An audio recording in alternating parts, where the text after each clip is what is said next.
नमस्कार, मैं हूं राहुल शर्मा और आप देखना शुरू कर चुके हैं आज की सबसे बड़ी खबर। और आज की इस बड़ी खबर में हम बात कर रहे हैं वन नेशन वन इलेक्शन की।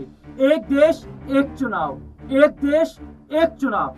और क्या एक देश में एक चुनाव संभव है? और क्यों एक देश एक चुनाव पर अब बीजेपी में दो फाड़ हो गई है? और बीजेपी के अपने बड़े चेहरे प्रधानमंत्री नरेंद्र मोदी के इस फैसले से खुश नहीं है, बीजेपी के इस फैसले से खुश नहीं है। और बीजेपी में क्या दो फाड़ हो रही है? सिंधिया, नितिन गडकरी, गिरिराज सिंह, इन बड़े चेहरों का नाम ले रहा हूं साहब मैं।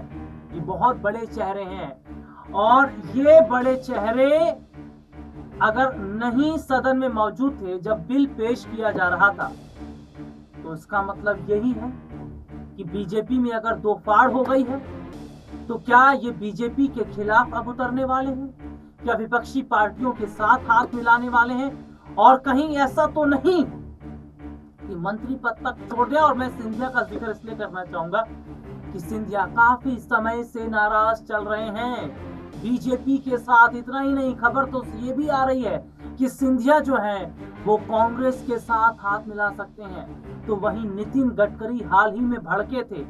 नितिन गडकरी ने कहा था कि ये जो सत्ता है ना, ये जो सत्ता ये बहुत खराब है। उन्होंने कहा कि यहाँ पर ऊपर बैठे जो आला कमान होते हैं, कब के आदेश दे दें आपको पता नहीं, कब आपकी कुर्सी छीन ले, कब आपको मंत्री पद से हटा दें, कोई पता नहीं। और जो सत्ता होती है इसको संभालना आसान नहीं रहता। इसके अलावा गिरिराज सिंह की बात कर लें तो गिरिराज सिंह अलग नाराज चल रहे हैं, क्योंकि बिहार में सीएम चेहरा बनना चाहते हैं बीजेपी, नीतीश को बना रही है। तो ऐसे में कुल मिलाकर देखा जा रहा है कि सबकी अपनी नाराजगी अपनी अपनी जगह दिखाई दे रही है, लेकिन इस नाराजगी का असर बीजेपी पर दिखाई दे रहा है। क्योंकि जो वन नेशन वन इलेक्शन की हम यहाँ पर बात कर रहे हैं, जिस पर मेजोरिटी बीजेपी की तो आई, लेकिन ये आंकड़ा और बढ़ सकता था।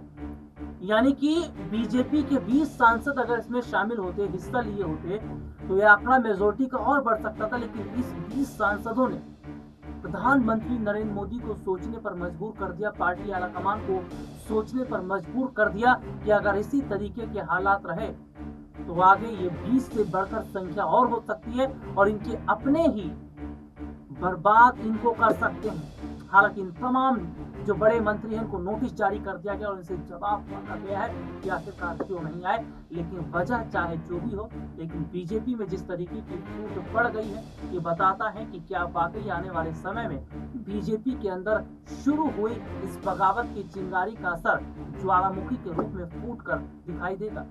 आज इतना ही, आपसे फिर दोबारा मुलाकात होगी, तब तक के लिए इजाजत दीजिए। नमस्कार।